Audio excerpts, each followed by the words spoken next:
here is Islam Makhachev. His future undeniably is in the Hall of Fame, one of the greatest lightweights of all time. No longer in the shadow of...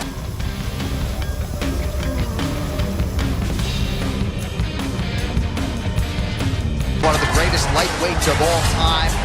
No longer in the shadow of Islam Makhachev. Remarkable, the body of work he has put forth in the octagon this far. It's so hard to beat Islam Makhachev because the expectation was on him from day one to be great. He's done it. He's done it time and time again. He's exceeded the expectation. And that's because he has all the skills. Great wrestling.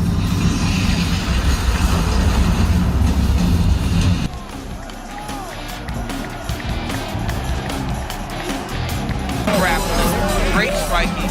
The man can do it all inside the octagon, and that is why. And of course, the late great Abdulmanap Nurmagomedov, not here, but front of mind for all of these athletes and coach your team. Islam Makhachev steps inside the octagon. He is ready to fight. And tonight with a chance, DC, not only to defend this belt for a third time, but to do something that his mentor and brother Khabib Nurmagomedov never did, which is to say win a 14 fight inside the octagon. Yeah, win 14 fights inside the octagon, like 13 in a row.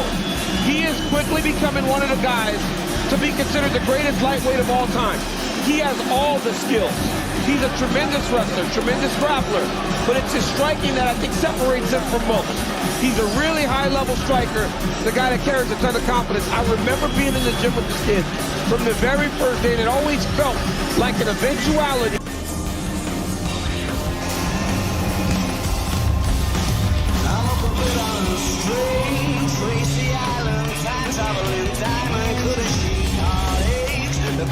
It's an entrance that's becoming almost iconic here at Cage Warriors.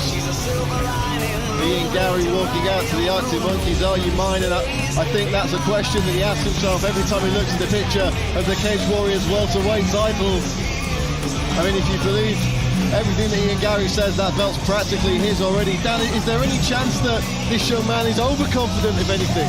Well, it's always a possibility, but you know, you don't get very far with a lack of confidence in this sport. And you know, when it comes to throwing punches, you need confidence to commit to those things. And Islam Makhachev, you've got to bear in mind, he's coming off 2 losses. He's been released from the UFC. That's not going to do wonders for his confidence. He's stepping in there against an undefeated fighter that's coming in with all of this confidence oozing out of him. I mean, that alone will put pressure on Islam Makhachev because he knows he has to perform tonight. Gary's expected to perform. Well, we've seen him be nothing but successful here on Cage Warriors in recent years. Put together a phenomenal record, and the wins just get a little bit more.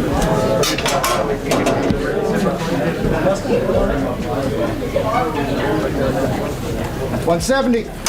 170 for the champion. 4, 3.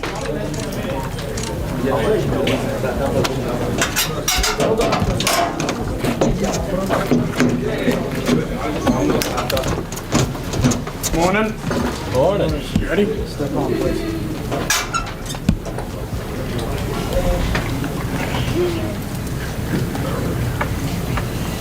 170. 170. 4, 3. The welterweight championship bout is official. This way in. Come on.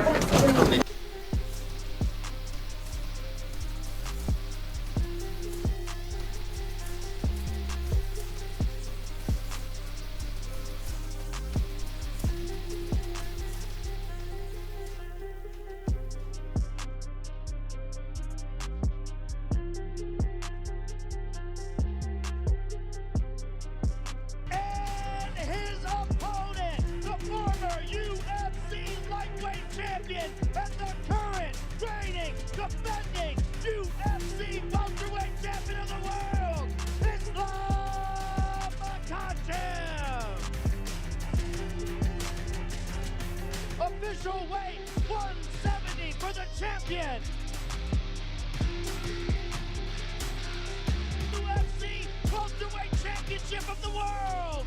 Introducing the challenger, the future, Ian Machado Garry.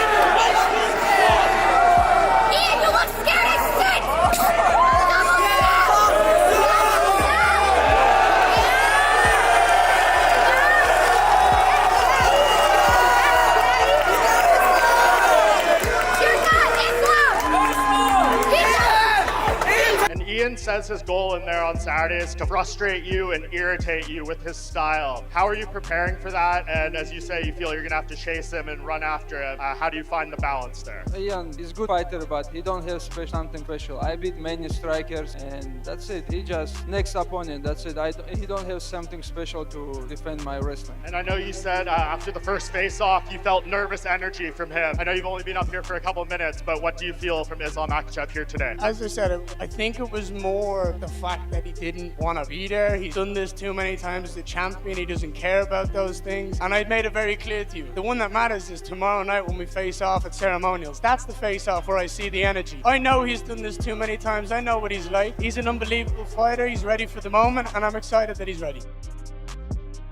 Makhachev by TKO then. I keep doing it, dude. I literally keep doing that. This whole build-up, I keep thinking, look, like, based on what I think, Ian Garry wins, biases aside. Makhachev's all right, you know? He's actually an all right guy compared to Ian Garry. Jesus Christ. I keep thinking, oh, dude, Ian Garry's going to do this and win. And then I'll see a quote and I'll be like, hell, here he goes again, dude. Let's go Makhachev. And I start switching and thinking, well, maybe Makhachev will just be on another level in the grappling. And I do think Makhachev's going to take him down in moments, but I think it's going to be against a cage. And I think Ian Garry's going to be able to like post out of those positions. Full camp Garry. We haven't really seen a proper full camp Garry. He fought Bilal Muhammad, but this is a specified, I know who I'm fighting. I know it's going to be for a world championship. Before you get into it, I just will say this and touch on it. Makhachev is entering this one as a 4-1 favorite. Ian Garry getting close to plus 300 as the underdog. Yeah, listen, Makhachev is a monster on the mat. I mean, he could strike good too. He's solid, but he's a monster on the mat. I mean, when he's like, I mean, even a higher level, I guess. But Oliveira to me is a monster on the mat. Oliveira's a complete guy. I love Oliveira, real veteran,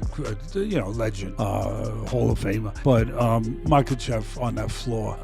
He's at a different level. But I look at film and I notice Garry did a pretty damn good job with the machine. I think it was the machine, right? That he beat. Well, not the machine. It was the other. So I will give it to Ian Garry on that one. When you compared the 5 names, it probably is more impressive for Ian Garry. What you've got to ask yourself is this question here: would Jack Della Maddalena, Renato Moicano, Dustin Poirier, and Alexander Volkanovski beat Bilal Muhammad, Carlos Prates, Shavkat Rakhmonov, Michael Venom Page, and Jeff Neal in a fight? Which team would win that fight? I know it's an absolutely ridiculous thing to think about, but that's kind of what you're talking about here. I think I'd go with the welterweights. They're just bigger guys, but I don't think size will necessarily be a factor in this one. Height will be, speed will be, takedown defense 100% is what this fight's all going to be about. And whether or not Islam Makhachev can cut off the cage, get him up against the fence, corral him against the fence, grab a leg, take him down. If he does, then it's all over. But we know what Ian's going to do. He's going to dance around. He's going to pick him apart. He's going to be on his bike, okay? One thing that I always find unique about Ian is the fact that when he goes into fights, if he's fighting a striker, he looks to grapple. If he's fighting a grappler, he looks to strike. Logic would dictate he's probably trying to keep it up. I'm not full of his plan, what he's gonna do. I just know what I have to do. I have plan. We sit with my coaches, with my team. We did a great job, and I have the key. I have everything to finish him. Now, Ian Garry is an interesting athlete because he loves to use the distance. He loves to use the blade. And with this fight, you guys might know this, Islam Makhachev is 5'10", when Ian Garry is 6'3". So Ian Garry is going to have the height advantage. He's also going to have the reach advantage, but he does not have the grappling advantage, because when you watch the fight between Ian Garry versus Carlos Prates, Ian Garry did a good job of keeping the void open, out-striking Carlos Prates. I felt Carlos Prates was very flat-footed that fight, right? I felt like it wasn't the Carlos Prates we see today, where he's hurt everybody, and he does. He does hurt Ian Garry in the later rounds and almost finished Ian Garry. But the one thing that you guys probably missed in that fight is that Ian Garry was shooting multiple takedowns, but when he shot his takedowns,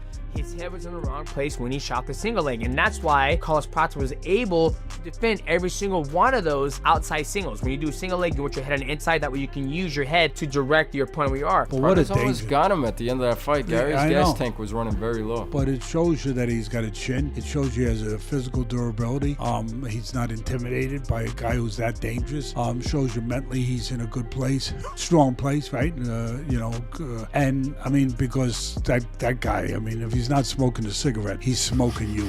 Hey, I mean, the guy's a dangerous son of a gun. No, I was talking about his last fight where he beat Bilal. Yeah, Bilal. And the former champ, as you said, I got confused with the Machine for a minute. And who we love, and who also lost his title. So that's where I got it confused a little bit. And you have as many knockdowns as he does over the last few years too. I mean, do you feel like you probably have a power advantage in here as well? Yeah, for sure. I am completely like best fighter in the world. I have all skills. I can knock him out, I can finish him, I can choke him, I can do whatever I want. Just I have to follow my plan. I have to keep going, keep fighting. So boys, who do I have winning against Ian Garry versus Islam Makhachev? I'm gonna go with Islam Makhachev. I think Islam Makhachev can win the fight anywhere. Now, do we think Islam Makhachev is gonna win by decision or a finish? Islam said he's gonna get it done. Islam said he's gonna get it done within 3 rounds. And, you know, it just all depends how Islam approaches the fight and how Ian Garry approaches the fight. If Ian Garry is running a lot and Islam's having a hard time catching him, it's probably gonna go to a decision. But if Islam Makhachev is able to get his hands on Ian Garry, get him to the ground, and start to pass his guard, then he'll finish him. It all depends how the reaction is gonna be when the two collide. And that will dictate if it's going to be finish or a decision. As UFC 330 approaches, the anticipation surrounding the welterweight championship clash between Islam Makhachev and Ian Machado Garry continues to grow. Both fighters have spent months preparing for this moment, and every interview, press conference, and face-off has only intensified the excitement. Islam believes his greatest advantage is experience, explaining that years of competing in difficult UFC fights have shaped him into a smarter and more complete champion. While he acknowledges that Garry has improved significantly throughout his UFC career, Islam remains confident that his own championship experience, relentless work ethic, and mental toughness will be the deciding factors. The UFC 330 press conference perfectly captured the rivalry between the two athletes. Islam confidently declared that his goal is to prove he is the best fighter in the world, while Garry matched that confidence by insisting he has the skills, size, and movement to create problems the champion has never faced before. Their intense stare down quickly became one of the biggest talking points of Fight Week, with fans witnessing 2 elite competitors refusing to back down both physically and mentally. Throughout Fight Week, much of the discussion has centered on the stylistic matchup. Islam's relentless pressure, elite grappling, clinch work, and ability to control opponents have earned him a reputation as one of the UFC's most dominant champions. Garry, on the other hand, believes his height, reach, precise striking, footwork, and takedown defense can prevent Islam from imposing his wrestling game. Analysts continue debating whether Garry can keep the fight standing or whether Islam will once again force an opponent into deep waters with his suffocating grappling attack. Confidence remains the defining theme of this matchup. Garry insists he is not intimidated by the champion and believes Islam is stepping into his world against a bigger, longer, and technically dangerous opponent. Islam, however, appears completely unfazed by those claims, trusting his championship mindset, fight IQ, and years of elite competition. Rather than chasing a striking battle, he plans to pressure Garry, threaten the takedown, and dictate where the fight takes place inside the octagon. The official weigh-ins mark the final milestone before fight night, with both fighters successfully making weight and standing face-to-face for one last intense stare down. For Islam, the move to welterweight represents another chapter in an already remarkable career as he continues pursuing greatness and another successful title defense. For Garry, this is the opportunity of a lifetime to dethrone one of the sport's most dominant champions. Now, after months of preparation and countless predictions, everything comes down to one night inside the octagon at UFC 330, where only one fighter will leave with the championship. As fight night draws closer, the pressure continues to build for both competitors. Islam Makhachev is determined to cement his legacy by successfully defending his title and proving that his wrestling, composure, and championship experience remain unmatched. Meanwhile, Ian Machado Garry enters the biggest fight of his career, believing his speed, movement, and striking can shock the MMA world. With both men refusing to show any doubt and confidently predicting victory, UFC 330 has all the ingredients of an unforgettable main event. Fans around the world are counting down the hours, eager to see whether the reigning champion will continue his dominance or if